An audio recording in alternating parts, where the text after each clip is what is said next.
নমস্কার, কেমন আছেন সবাই? সকলকে জানাই শ্রাবণ মাসের তৃতীয় সোমবারের অনেক শুভেচ্ছা। আজকে হচ্ছে শ্রাবণ মাসের তৃতীয় সোমবার, তো আজকেও উপোস করে ফেলেছি। আজকেও এখনও সকালবেলা ঘুম থেকে উঠেছি, কাজকর্ম করব, তারপর যাব মন্দিরে পুজো দিতে। আর ওই যে আগে দেখলেন ওয়াশিং মেশিনটা সরাচ্ছি, ওটা আমার ডেইলি রুটিন একদম। ওই পায়রাগুলো রয়েছে, তো বিড়ালে এসে কত পায়রা যে ধরে ধরে নিয়ে চলে যায়, কী করে খাঁচার ভেতর থেকে নেয় পেটির ভেতর থেকে জানি না। তার জন্য ওটা দিয়ে আটকে রাখি রাত্রিবেলা। তারপরে ছেলের জন্য এখন টিফিন বানিয়ে নিচ্ছি, একটু মাখানা ওই তেল মশলা দিয়ে রোস্ট টাইপের করে নিচ্ছি। ও খেতে খুব ভালোবাসে এরকমভাবে, তো সেটা বানিয়ে নিলাম। একটু জিরে, একটু ধনে, একটু লঙ্কার গুঁড়ো, একটু নুন, এগুলো দিয়ে, আর ঘি দিয়েছিলাম, তেল দিয়ে নি। তো হয়ে গেছে। ওকে একটা কলাও দিয়ে দিলাম। বেশি খাবার দিলে না একদম খেতে চায় না, তাই জন্য একটু কম কম দেওয়ারই চেষ্টা করি, আর একটুখানি চেঞ্জ করে করেও দিই। তারপরে ঘরের কাজগুলো সেরে নিচ্ছি। সব বাবা ছেলে দুজনেই বেরিয়ে গেছে, আর আমার এখন ঘরের কাজগুলো করে নেওয়ার পালা। সকালবেলা উঠেই একদম সকালবেলা তো উঠতে পারি না, 6:30টার সময় উঠি। তো উঠে ওর টিফিন রেডি করে, ওকে রেডি করে স্কুলে পাঠানো, সেগুলো করে নিই। তারপরে ঘর ঝাড়ু পোছা সেগুলোকে করে নিই।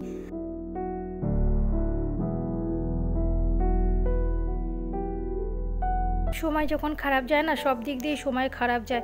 এক সময় গেছে আমাদের লকডাউনে, ভীষণ অসুবিধের মধ্যে দিয়ে কাটিয়েছি। এতটাই অসুবিধে যে আমি কোনোদিনও ভুলতে পারবো না। তখন আমি ছিলাম প্রেগনেন্ট, আমার ছেলে পেটে। এত পরিমাণে অসুবিধে। জিম যারা চালায় তাদের তো ভীষণ প্রবলেম, বিশেষ করে যাদের ব্যবসা আছে তাও ঠিক মতন চলে যায়। আর যাদের জিমের কাজ, তারা যে কী কষ্টে চালিয়েছে। সব দোকান বাজার কাজকর্ম শুরু হয়ে গেছিলো, সব থেকে লাস্টে শুরু হয়েছিল জিম। তো ভীষণ কষ্টে কাটিয়েছি। আবারও সেই একটা কষ্টের দিন এসেছে, জানি না কদিন চলবে। আমার হাজব্যান্ডের জিম বন্ধ হয়ে গেছে, তো অনেক দিন ধরেই আমি বলেছি কথাটা আপনাদেরকে। তো 1 মাস হয়ে গেল জিমটা যেহেতু বন্ধ হয়ে গেছে। অন্য জায়গায় জিমটা ট্রান্সফার হচ্ছে, সেখানে পুরো ডেকোরেশন হবে, সব কিছু রেডি হবে, তারপর জিমটা খুলবে।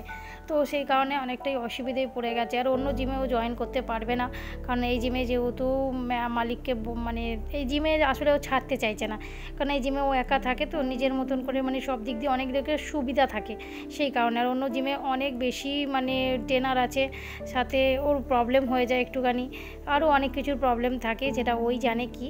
তো সেই কারণে মন্দিরে চলে এসেছি পুজো দিতে। আজ মন্দিরে এসে ভালো করে পুজো দিয়েছি, ভালো করে বাবাকে ডেকেছি যেন সমস্ত সমস্যা থেকে মুক্তি পেতে পারি। জানি না কবে দূর হবে। আর বাইরে থাকলে না ভীষণ সমস্যা। কলকাতায় হলে এতটাও সমস্যা হয় না, যে কোনো কাজ বলুন, ঘরের কাজ, বসে কাজ থাকে, অনেক রকম ঘরে বসে কাজ করতে পারে মহিলারা।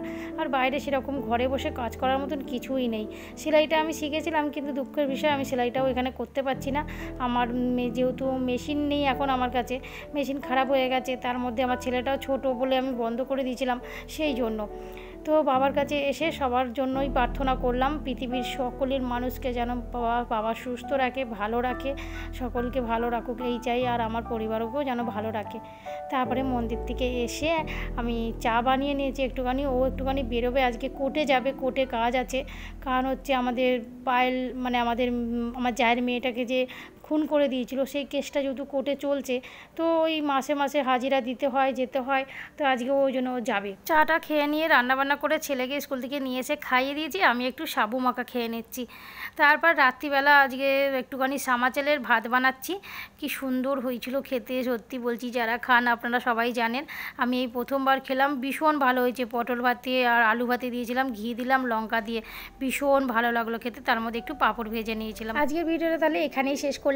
কেমন লাগলো ভিডিওটা অবশ্যই কমেন্ট করে জানাবেন। ভালো লাগলে একটা লাইক করবেন। সবাই ভালো থাকুন, সুস্থ থাকুন, আর সাবধানে থাকুন। আজকের মতন এতটুকুই। দেখা হচ্ছে আবার পরের ভিডিওতে।